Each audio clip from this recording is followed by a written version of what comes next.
1954 Tokyo ஹினடா ஏர்போர்ட்டுக்கு ஒரு டிப்டாப்பான ஒரு பிஸ்னஸ் மேன் வராரு. அவர் பார்க்கவே ரொம்ப நீட்டாக நார்மலாக இருக்கார்.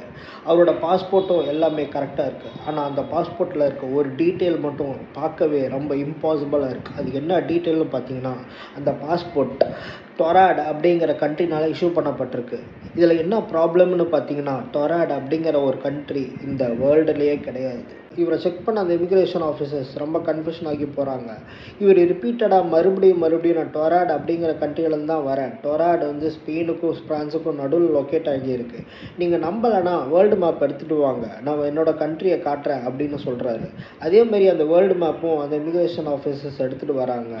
அந்த வேர்ல்டு மேப்பை பார்த்து அந்த பிஸ்னஸ்மேன் ரொம்ப ஷாக் ஆகி போகிறாரு. ஏன்னு பார்த்தீங்கன்னா, டொராட் அப்படின்ற கண்ட்ரி இந்த வேர்ல்டு மேப்லேயும் கிடையாது, இந்த வேர்ல்டுலேயுமே இல்லை. இவரோட பாஸ்போர்ட்டை செக் பண்ண அந்த இமிக்ரேஷன் ஆஃபீஸர்ஸ் இவரோட பாஸ்போர்ட் 100% லீகலாக இருக்குது அப்படிங்கிறத கண்டுபிடிக்கிறாங்க. இவர் ஏற்கனவே பல கண்ட்ரீஸுக்கு ட்ராவல் பண்ணதாகவும் பல கண்ட்ரீஸோட ஸ்டாம்புமே அந்த பாஸ்போர்ட்டில் இருக்கிறத பார்க்குறாங்க. இதில் என்ன ட்விஸ்ட்டுன்னு பார்த்தீங்கன்னா, இவர் ஜப்பானுக்கு ஏற்கனவே ஒரு முறை ட்ராவல் பண்ணதாகவும் அவங்களோட கண்ட்ரியோட ஸ்டாம்புமே அவரோட பாஸ்போர்ட்டில் இருக்கிறத பார்க்குறாங்க. இவரோட bank statements, company records, driver licence எல்லாமே ஒரிஜினலாக இருக்குது. ஆனால் இது எல்லாமே டொராட் அப்படிங்கிற கண்ட்ரினால தான் இஷ்யூ பண்ணப்பட்டிருக்கு. மேலும் இவரை இன்வெஸ்டிகேட் பண்ண போலீஸ் ஒரு ஹோட்டல் ரூமில் இவரை டீடைன் பண்ணி வைக்கிறாங்க. அடுத்த நாள் காலையில் இவரை கொஷின் பண்ணலான்னு சொல்லிட்டு அந்த ரூமுக்கு போகிறாங்க. ஆனால் அந்த ரூமில் அவரை கண்டுபிடிக்க முடியல. ஹோட்டல் முழுவதுமே போலீஸ் தேடி பார்க்குறாங்க, ஆனால் அவரை கண்டுபிடிக்க முடியல. அவரோட சூட்கேஸ் அண்ட் பிலாங்கிங்ஸ் கூட காற்றுல மறைஞ்ச மாதிரி தானாக மறைஞ்சு போச்சு.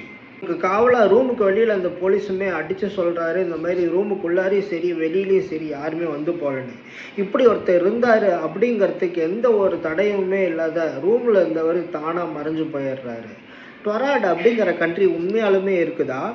ரூமில் இருந்தவர் எப்படி தானாக மறைஞ்சு போனார் அப்படிங்கிற கேள்விகளுக்கு இன்ன வரைக்குமே யாருனாலுமே பதில் சொல்ல முடியல. இப்போ வரைக்குமே இந்த கேஸ் அஃபிஷியலாக யாருனாலுமே சால்வ் பண்ண முடியல. So the case remains unsolved.